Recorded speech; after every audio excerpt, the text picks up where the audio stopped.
So, Mike, Dr. Michael Abernathy, you know, it took me a long time to be able to call Dr. Michael Abernathy Mike.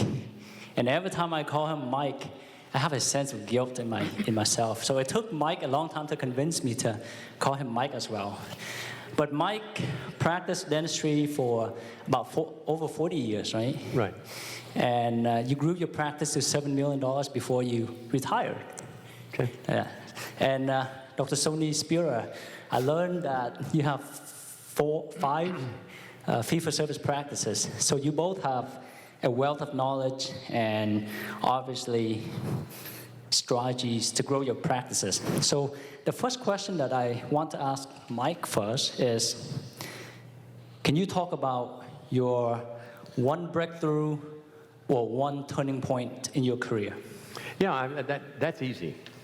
I graduated from dental school in 1974, and I remember at that time there was no dental economics, there was no internet, no way to get information except for seminars, and generally the seminars were free. People would do it, and it just didn't cost that much. I was sitting at the back of a Gordon Christensen, CRA deal, and I was taking notes, everything he said. He'd go, well, yeah, don't use Duralon. It's just, oh, shit, I can't use Duralon, I went, oh, God, I didn't know that. I hope nobody knows that I used that figure Smith, And so you're taking notes, and the guy next to me wasn't taking any notes. And so he was older, and I was talking to him. His name was Bubby Yates. He was from Utah. And at that time, there was a book written by Bob Lavoie called The $100,000 Practice. That's $100,000 a year. Now, that was about 3 or 4 times what an average dentist did in 1974, 75, okay? A bunch. Bubba was doing $1 million a year, okay? So I went, okay, yeah, look like you, Derek. You're going, really? $1 million? I'm doing 30,000, And I said, could I come and watch your practice? So I spent 2 years, and all these people knew each other. I visited 19 that all did $1 million a year. And so I'm thinking, there's a magic sauce. Okay, so I went, watched Bubba Yates. Short, wasn't any better looking than I was. His staff wasn't any nicer. Building was worse. His clinical dentistry wasn't very good, but he was doing $1 million and I'm doing 30,000. Okay. So I said, I didn't get it. I said, do you know anybody else? So I visited all these. I finally realized the only thing holding me back was me. I don't care how they did it. It wasn't a matter of, oh yeah, you got lucky or you were in the right location. It changed. And in less than a year, I was doing $1 million. And so I didn't change it. I didn't go buy a shiny object. I didn't, move my office. It just started. I just realized I could do it. Wow. So that's 1975. So. Which means we all could do it as well, right? Starting today, let's set a goal to increase our practice by 20% or even 50%. What about you, Sonny? Okay, the question was... One breakthrough... It's not going to be as good as his, but go ahead.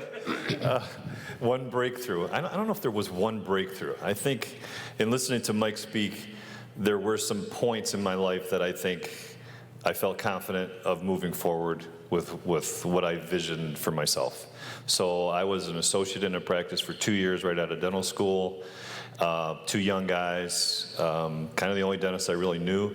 And then a practice came for sale, and I was like, oh, let's buy this, and we'll make it part of this. And they didn't want anything to do with it because it was rural. So I did it, and I figured time to sail my own ship. And what I learned from that experience helped me build my own team, my own practice, my own vision of what I thought it was going to be.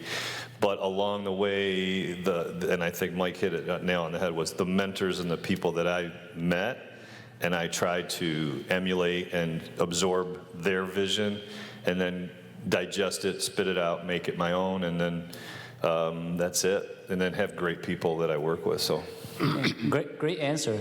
Have you ever noticed that the best athletes always have coaches? not just one, but multiple coaches. So the next question that I have for both of you is actually a very hard question. Okay.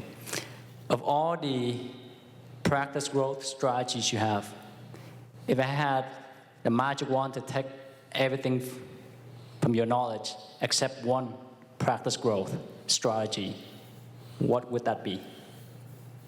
Go ahead. Well, for me, it's simple, and I heard Mike say it today. I think I heard you say it as well. I mean, it's just take care of people like they're your family, and the money takes care of itself. And I've never really had money as a like a number, or I'm not even sure even some of our numbers, but I think if you just take care of people, then everything else takes care of itself, and that's simple as it can be. And you know what? That's free. You don't have to spend money on that strategy, right? You buy gifts for your patients, Starbucks cards. Yeah, I mean, there's so many, you get pens, there's so many little gimmicky things, but if it's not you, it's not authentic. So if you can't be authentic, you won't be successful. That's right. I like that answer. Now for Mike, that question is probably harder for Mike because he knows so many great strategies. Well, that's not true. I mean, I don't need more than he knows. But I tell you, the one thing, I mean, I'm 72, and most people say, man, you are hyper. And my wife said, you should have seen him 10 years ago. I mean, it's like, I think the one thing for me was when I go to work, I have the vision, I have the culture, but when I go to work, it's showtime. And it's showtime. I mean, just like he said, taking care of people, but the one way that you take care of your staff and stuff is you be a great model for them. You can't expect, someone to do something that you're not willing to do. And I carried 7 marbles in my right pocket every day. And every day I would try to find bump into people that work for me that were doing things right. And I would brag on them. And I put that, because it's not my nature to do this. It is not my nature to do it. But I showed up. I was accountable regardless of the noise. Regardless of what was going on, I was accountable for what was going on at that time.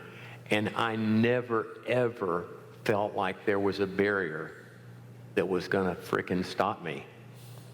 Okay? I mean, you just have that belief that, okay, I don't like this. You're a basketball player, aren't you? I was. Okay.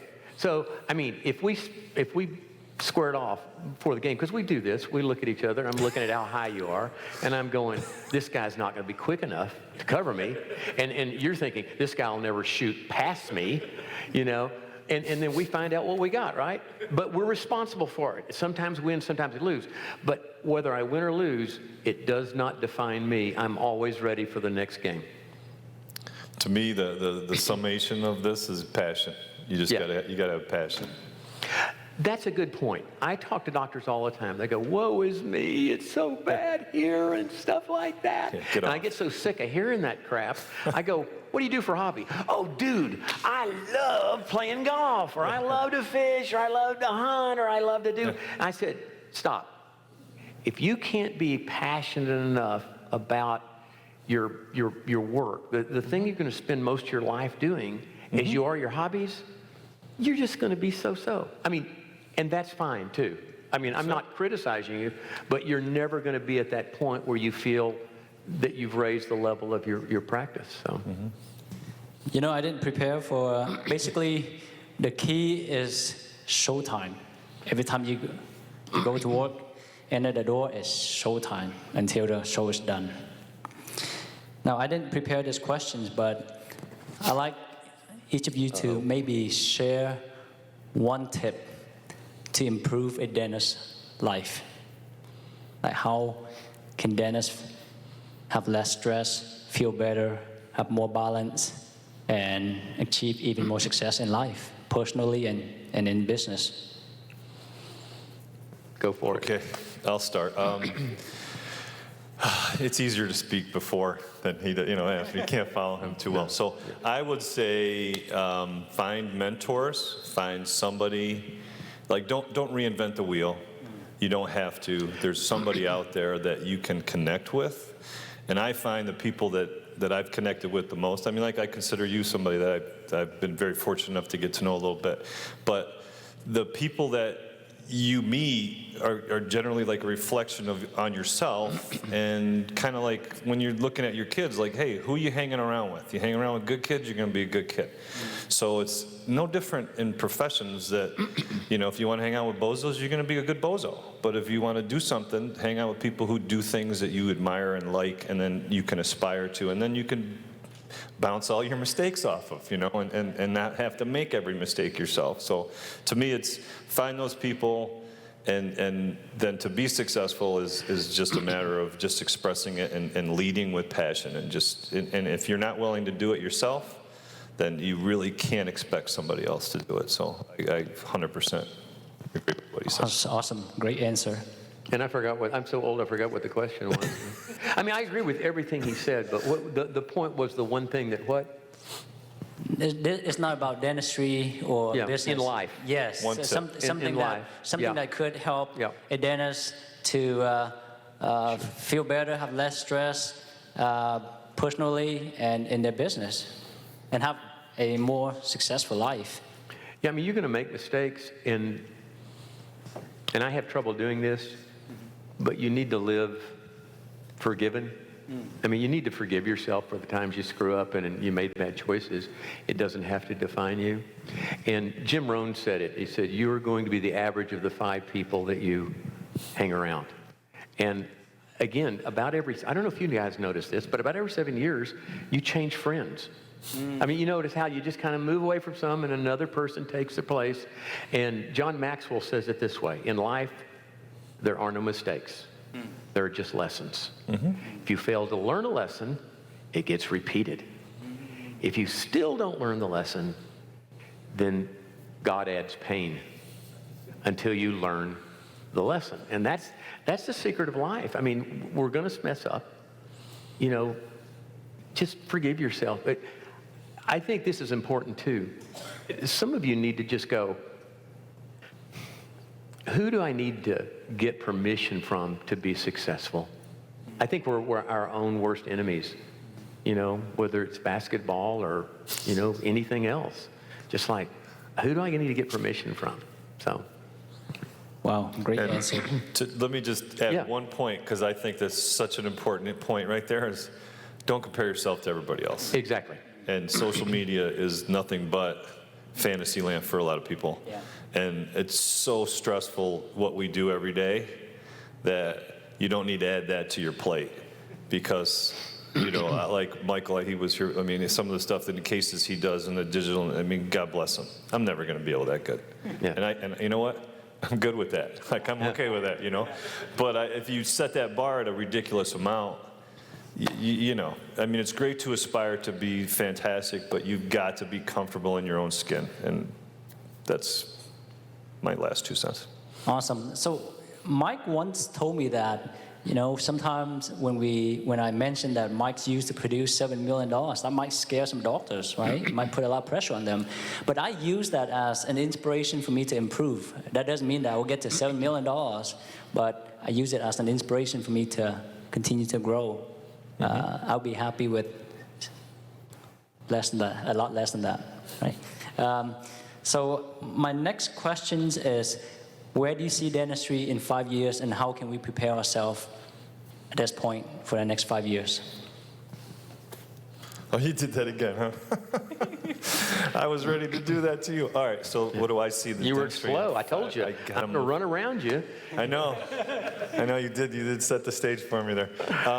I would probably say in 5 years, I think we're going to see a lot more AI and more technology things that are going to be a part of everyday living, that have the good and the bads. I still think the human connection cannot be replaced and will never be replaced. So the human touch, whether it be on the telephone, like you mentioned so nicely about that, you know, the awareness and all the other parts to it.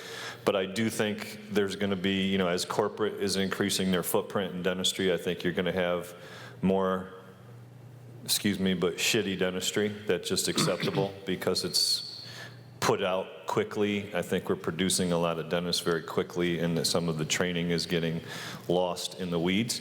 So I do think that there's going to be a different, and you talked about the commodity of dentistry, right? And I think that's a very serious direction or trend that things are going on. I think if we don't have things like this and you know, meeting of minds and dentists helping dentists, because we're people, that I think that we can be in not the greatest position as we should be. I think our position in society in terms of respect and honesty and admiration from the public has gone from 1 down to 5, and I think it can continue to go because we're becoming a commodity. It's not a profession. So I'd like to say that I think we'll see that turn around at some point, and hopefully it will happen in the next few years, but I think right now I see that starting to taper down, and I think it will turn around because people want good quality service.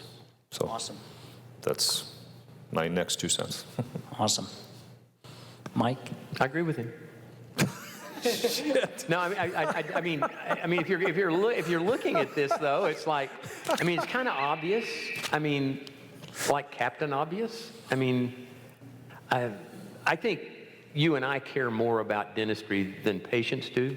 Mm-hmm. I agree with the technology, but technology has never ever replaced the relationship. This is a consumer-driven business where people vote with their feet and their wallet.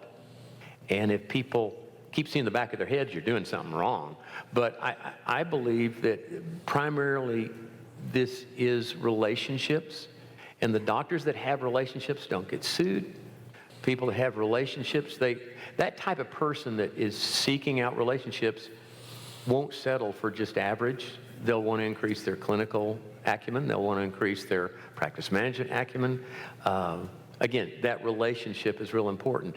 And again, we were, 87% direct referral, even though we spent money. It's just so much less expensive and less stressful when people like you. Now, with that being said, everybody needs to use nitrous oxide because I am so much better looking and funnier when they're on nitrous oxide. But no, other than that, that's it. I agree 100% with what you said. So. And you know what? One thing that I learned from Mike was to call your patients at the end of the day. And when I shared on Facebook to encourage other doctors to do the same, and they said it would be easier to text them. Yeah. That's the impact is not the same, right? So yes, you have a question. We only have time for one question. So. Just an observation. Most patients don't pick up the phone. If you text them, they'll call you back to answer. To answer your point, I make phone calls every day to my patients. Yes. Most don't pick up. They will call you back or respond back to the text. Yes. But so, you do have an opportunity to leave a message. Yes. Right. I mean, even if they don't pick up, you do have and that's true. We live in a... Yeah. In our office, we actually use a text system built by Envision Stars, by the way, to communicate with our patients, to remind them of their appointments and for them to text us instead of calling us. But when it comes to post-op, I think the impact is better if we call them. And even if they didn't answer the phone, we can leave them a message, and they just get surprised when we call them. Yeah. Yeah, because with a text message, they can assume that a team member's text them. I'll give you one marketing idea. Yeah. That won't take you 30 seconds. I write a note to every patient that I stick with a needle. See, every patient that what? That I stick with a needle. Oh, okay. I mean, so during the day, okay, so I'm working on a patient, I worked on him. I think it was Abbott cards, and it just says straight for patient on there, and I turn and write, hey, you were awesome today. If you need anything, just give me a call. Here's my cell number. If you give them your cell number, they would die before they call you. You don't give them the number, they'll track your ass down every time. Okay. And I said, and then I also put there, send me 2 more patients just like you, Mike. And it goes in a little envelope, and they fill out the address at the front because it would be illegible if I did it. That's right. And so they get that the next day. I have never had a patient that go out of their way and said, because we do text and we do email, that didn't say, I can't believe you took the time to, you've got to be remarkable in their eyes. And only Only the patients get to decide if you were remarkable. Like his fee-for-service practices. To do that, you have to be remarkable all day long, or it's not going to work. So, again. Or if you call a family and you saw a child that day, and the mom and dad want to yap, and you're like, let me talk to Christine. Yeah, exactly. And they put the kid on the phone, and the kid's like, yeah, and it just and it's, but it's that's who you treated. You know, that's the person that you should speak to anyway. So I had kids come in like late in the day, like 4 o'clock, and they're just with their mom, and they've got on a baseball outfit. I mean, how many of you would do this? I turned to the kid and I said, "What's your name?" He says, "Bobby, how old are you?" He says, "I'm 5." And I said, "You getting ready to go play baseball?" And he says, "Yep." And I said, "Where are you playing?" At Muzon Park. And I asked the mom, "What time is he playing?" 5:30. I said, "Would you mind if I came by and I only stay for about 10 minutes, but can I just watch him?" And I show up. I mean, how many of you would do that? I mean, could you pay for marketing like that? No. yeah, as long as you don't get reported, that's pretty cool. Yeah, go watch my kids, would you please? Who's that guy over there? Yeah. He doesn't have any kids here. But believe me, I'm wearing a lab coat and scrubs and looking like a dentist when I show up, okay? And I'll leave and everybody goes, "Who was that guy?" "That's my dentist." That's right. Are you kidding me? That's great stuff. Okay, but I mean, there's a million things that you could do like that. That's right. And in your book, you offer like hundreds of tips and marketing strategies.